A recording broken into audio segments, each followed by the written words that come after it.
Hi friends, మనం ఎక్కడికి వచ్చామంటే ఆచార్య ఎన్జీ రంగా వ్యవసాయ విశ్వవిద్యాలయం వ్యవసాయ పరిశోధనా స్థానం దగ్గరికి వచ్చామండి. మనం ఇప్పుడు ఏం జరుగుతుందంటే విత్తనాల గురించి ఇప్పుడు వీరు విత్తన దినోత్సవం అని ఒక మనకి ఇప్పుడు అన్ని డేలు మనం కండక్ట్ చేసుకుంటాం కదా, అలాగే సెలబ్రేట్ చేసుకున్నట్లే విత్తన దినోత్సవం అనేది మనకిప్పుడు సెలబ్రేట్ జరగబోతుంది.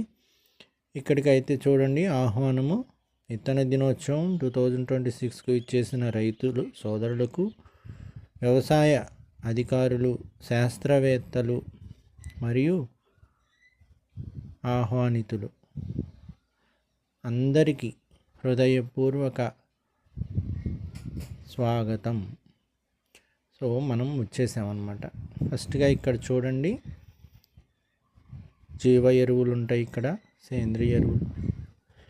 ఈయన బీపీటీ తెలుసు కదా మీకు.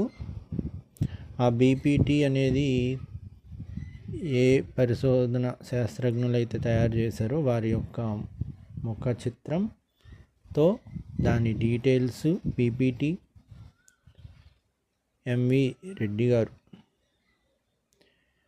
బీపీటీ 2858 ఇది చూడండి, ఇది ఎరుపుగా ఉంటుంది రైస్. ఇవన్నీ ఇక్కడే పరిశోధనా రంగంలో తయారు చేయబడ్డ విత్తనాలు.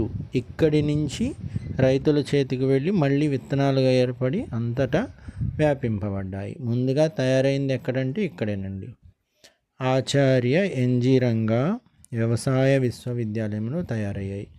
చూడండి, బ్లాక్ రైస్, రెడ్ రైస్ గురించి ఎంవి రెడ్డి గారు ఈయన అన్నమాట బీపీటీని ఫస్ట్గా తీసుకొచ్చింది. బీపీటీ బియ్యం తయారు చేసింది. తర్వాత బీపీటీ రైస్ 2841 చూడండి, నల్లగా ఉంది చూసారా, ఇదే బ్లాక్ రైస్. చూడండి, ఒడ్లు ప్లస్ పొట్టు తీసాక దాని కలరు. ఇక్కడ అన్నీ మెన్షన్ చేశారు: పంట కాలము, ధాన్యము రకము, ధాన్యము రంగు, బియ్యం రంగు, ఇన్ని విత్తనాలు ఎంత బరువు, దిగుబడి ఎంత దిగుబడిస్తుంది, గుణగణాలు అన్నీ ఉన్నాయండి ఇక్కడ. చూడండి, ధాన్యము కలరు, బీపీటీలో రకాలు, ఎన్ని రోజుల్లో పండుతుంది, మొక్క ఎత్తు ఎంత ఉంటుంది, ధాన్యం రకం ఎలా ఉంటుంది, ముడత బియ్యమా మామూలుగా ఉంటుందా. 3050 ఇది బీపీటీ 3050. పంటకాలం ఎన్ని రోజులు, అన్నీ మెన్షన్ క్లియర్గా ఉంది చూడండి. బీపీటీ రైస్ చూడండి, ఇది 45 to 150 డేస్లో వస్తుంది, తెలుపు రంగు ఉంటుంది. చూడండి, అది ఏమేమి డిసీజ్ తట్టుకుంటుంది కూడా మెన్షన్ చేశారు. గుణగణాలు ఎలా ఉంటాయి చూడండి. పంట యొక్క పిక్చర్ కూడా క్లియర్గా, పంట అది ఎక్కడైతే వేశారో అక్కడ పిక్చర్ కూడా తీసుకుని యాడ్ చేశారు. చూడండి, ఇది తేజ బీపీటీ 2585 తేజ. ఇది చూడండి, గింజ పొడవు, గింజ వెడల్పు ఎంత ఉంటుంది, అన్ని నోటిఫికేషన్ వివరములు, మొక్క ఎత్తు అన్నీ మెన్షన్ చేశారు. చూడండి, ఇవి తెల్లగా ఉంది చూడండి. బీపీటీ 2595 ఇది తేజ.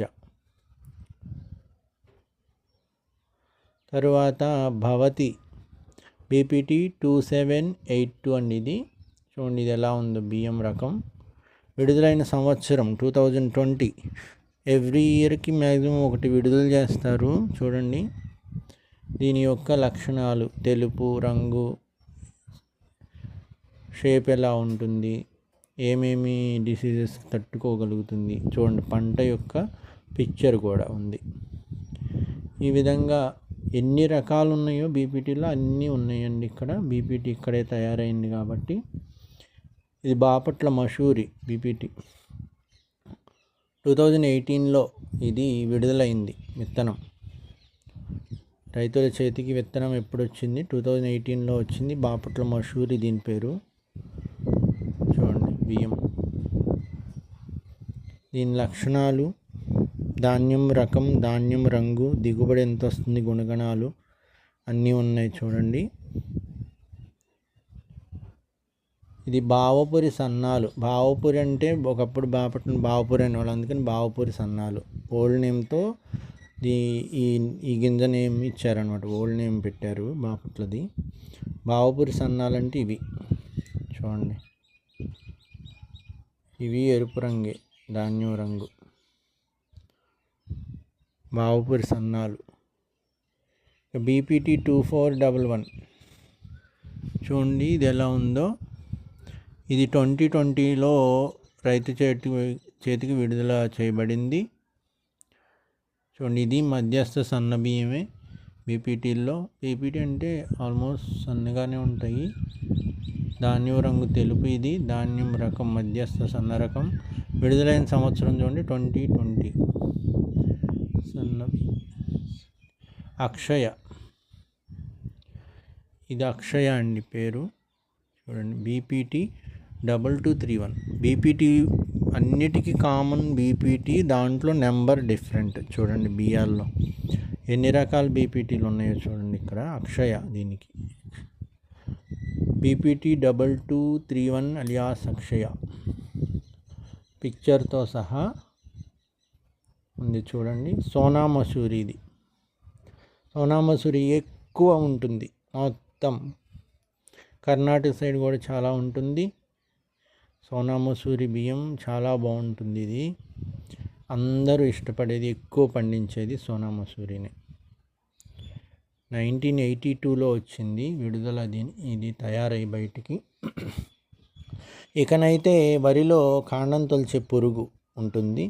ఆ పురుగు యొక్క పిక్చరు, అది దాని ప్రభావం వల్ల మొక్క ఎలా ఉంటుందని కలరు, దాని యొక్క పిక్చరు,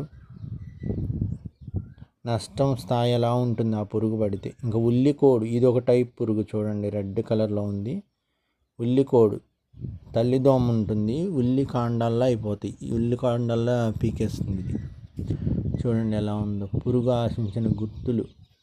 మీకు ఇదంతా అవగాహన కోసం, రైతుకి ఎంత అవగాహన ఇస్తున్నారో చూడండి. రైతే లేనిదే అన్నం లేదు, అది చూడండి. ఇవన్నీ వరిలో సమగ్ర సస్యరక్షణ. ఎలా వరిని మనం ఎంచుకోవాలి, ఎలా పెంచాలి, ఎలా సాగు చేయాలనేది కొన్ని పాయింట్స్లో క్లియర్గా ఇచ్చారు.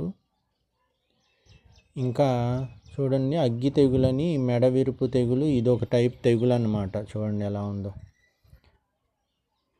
మెడవిరుపు వచ్చేసిందంటే చూడండి, ఇది ఒక టైప్ డిసీజ్ వరిలో. ఇవన్నీ వరి పంట వేసే రైతు అవగాహన కలిగి ఉండాలి. లేకపోతే పొలంలో అవి వచ్చినప్పుడు కనిపెట్టుకొని వాటికి తగ్గ మందులు, మెడిసిన్ అనేది స్ప్రే చేయకపోతే కష్టం, అంతా పంట నాశనం అవుతుంది. అందుకని ముందుగానే బ్యాక్టీరియా ఆకు ఎండు తెగులు, ఇది బ్యాక్టీరియాల వల్ల ఆకు ఎండు తెగులు వస్తుంది. ఇది ఎంత పరిమితి నష్టం కలుగజేస్తుంది ఇది వస్తే పంటని అనేది కూడా ఇక్కడ మెన్షన్ చేశారు. చూడండి ఇది చూడండి, కాండం కుళ్ళు తెగులు లేదా దుబ్బు. చూడండి ఇది ఒక టైప్ తెగులు, దుబ్బు కుళ్ళు తెగులు.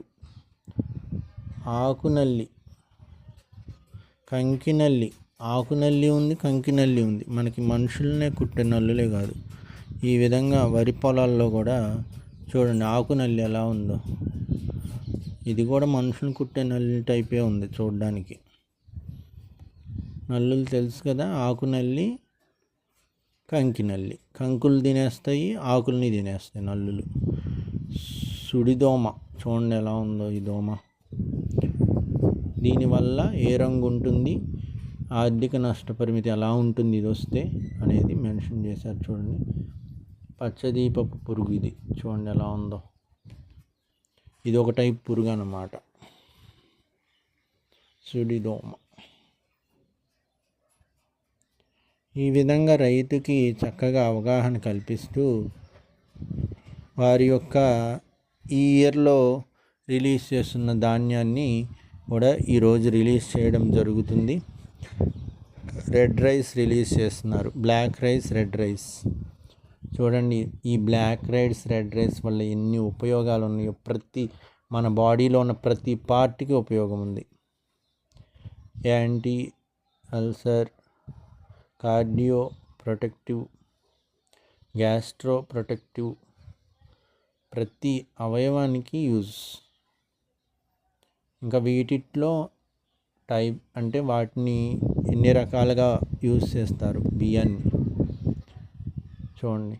Black rice, red rice, BPT, ఈ మూడిటి వల్ల ఏ ఇయర్ రిలీజ్ అయింది, దానివల్ల ఎంత కంటెంట్, ప్రోటీన్ ఎంత, దాంట్లో ఫ్యాట్ ఎంత ఉంటుంది, కార్బోహైడ్రేట్స్ ఎంత, ఎనర్జీ ఎంత వస్తుంది, జింక్ ఎంత ఉంది, ఇవన్నీ మెన్షన్ చేశారు. చూడండి, ఫ్యాట్ కంటెంట్ చాలా తక్కువ.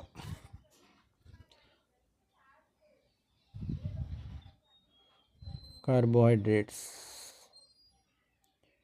యాంటీ ఆక్సిడెంట్, జింక్, ఇవన్నీ పట్టికలో క్లియర్గా మెన్షన్ చేశారు. ఎంత శాతం మనకు అందుతుంది తింటే అనేది క్లియర్గా మెన్షన్ చేశారు. చూడండి, ఇవన్నీ తెలుసుకొని ఈ రెడ్ రైస్, బ్లాక్ రైస్ వాడుకుంటే హెల్తీగా జీవించవచ్చు. చూడండి, ఇవన్నీ ఎంత పర్సంటేజ్ అనేది అన్నీ ఎంతెంత ఉంటాయి దీంట్లో వాడుక వల్ల. ఎన్ని రకాలు ఉన్నాయో, సూపర్. అసలు ఎన్ని యూజెస్ ఉన్నాయో చూడండి బ్లాక్ రైస్, రెడ్ రైస్ వల్ల. హెయిర్, స్కిన్ కేర్కి యూజ్ చేస్తారు. వై బ్లాక్ రైస్కి చూడండి క్లియర్గా రాశారు. చూడండి బ్లాక్ రైస్ అసలు ఎందుకనేది. ఇంత యూజెస్ ఉన్న రైస్ని ఎవరైనా వదిలిపెడతారని. ఇంకా అయితే విత్తన దినోత్సవం స్టార్ట్ కాబోతుంది. ఇక్కడ ఉన్న వీళ్ళందరూ ముందు కూర్చున్న లేడీస్ అందరూ శాస్త్రజ్ఞులండి. ఆచార్య ఎన్జీ రంగా వ్యవసాయ విశ్వవిద్యాలయంలో ఉన్న శాస్త్రజ్ఞులు ఇప్పుడు పంటల విత్తనాల గురించి, భూమి గురించి, సాగుల గురించి, తరువాత విత్తనాలను వచ్చినాక వాటిని ఎలా సేవ్ చేసుకోవాలి అవన్నీ ఎక్స్ప్లెయిన్ చేస్తారు. చూడండి ఫ్రెండ్స్, చూడండి రైతులు ముందు కూర్చున్న వాళ్ళందరూ శాస్త్రజ్ఞులు అన్నమాట. అందరికీ వాటి యొక్క ఉపయోగాల అవగాహనకి ఈ మేడం గారు కూడా, కృష్ణవేణి మేడం గారు, ఆవిడ కూడా శాస్త్రవేత్త. ఈ ధాన్యం తయారీలో ఆవిడ ప్రముఖ శాస్త్రవేత్త. ఇక్కడ చూడండి ఒక చోట ఇది బియ్యం మరండి, ఇంట్లోనే మనం బియ్యం తయారు చేసుకోవచ్చు వడ్లతో. ఇట్లా రకరకాలుగా ఇక్కడ డిఫరెంట్ యంత్రాలు ఉన్నాయి. మనం పప్పు చేసుకునేవి, మరి ఇంక ఇవన్నీ నేను ఇంకొక వీడియోలో మీకు ఎక్స్ప్లెయిన్ చేస్తాను. ఈచ్ పరికరం ఎంత, దేనికి వాడతాము, దాన్ని ఎలా యూస్ చేసుకుంటామనేది. చూడండి యంత్రాలు, మేబీ చపాతీ యంత్రం ఉండొచ్చు, అలాగే ఉంది చూడడానికి. రకరకాల యంత్రాలండి ఇవన్నీ. మీకు ఒక్కొక్కటి నేను రాబోయే వీడియోస్లో చెప్తాను, వాటి యొక్క పనితీరు, ఎందుకు యూస్ చేస్తారనేది. ఇవన్నీ రైతులకు డెమోస్ చూపించడానికి ఏర్పాటు చేశారు. ఈ కళాశాలలోనే, ఈ పరిశోధన స్థానంలోనే ఇవన్నీ రైతులకి అవగాహన చేస్తే కొంతమంది కొనుక్కొని వారే సొంతంగా వారి ధాన్యాన్ని ప్రాసెస్ చేసుకోవచ్చు. మన ధాన్యాన్ని మనమే ప్రాసెస్ చేసుకుంటే ఖర్చు తగ్గుతుంది, లాభం ఎక్కువ ఉంటుంది రైతుకి. చూడండి ఎన్ని అవకాశాలు రైతుకి. మరి ఆ రైతు నుంచే అన్నపూర్ణాదేవి అనేది అందరికీ అందుతుంది. కాబట్టి అన్నపూర్ణాదేవి ఎవరు? అన్నపూర్ణాదేవి అంటే ఎవరు? మనం తినే అన్నంలోనే అన్నపూర్ణాదేవి ఉంది. చూడండి ఎంతమంది రైతులు వచ్చేసారో. ఈ విధంగా చక్కగా విత్తన దినోత్సవం అనేది సెలబ్రేట్ చేస్తున్నారు. ఖేత్ బచావో అభియాన్ అని, ఇది మన మోదీ గారు ఇక్కడే అందరికీ భోజనాలు కూడా ఏర్పాటు చేశారు చక్కగా వచ్చిన రైతులకి. చూడండి ఎంత మనిషి బ్రతకడానికి ఎన్ని ఉన్నాయో ఈ రోజుల్లో బ్రతకడం అనేది ఎవరు భయపడట్లేదు. ఈ విధంగా చాలా అవకాశాలు ఉన్నాయి. ఏమైనా అన్ని రంగాల్లో కూడా ఇలా అనేక డెవలప్మెంట్స్ ఉన్నాయి. చూడండి చివరికి విత్తనాలు అందజేశారు. భోజనాలు కార్యక్రమం చక్కగా ఎక్స్ప్లెయిన్ చేశారు. విత్తనాల గురించి, వాటి యొక్క ఉపయోగాల గురించి, ప్రికాషన్స్. చివరిలో విత్తనాలు అందజేశారు.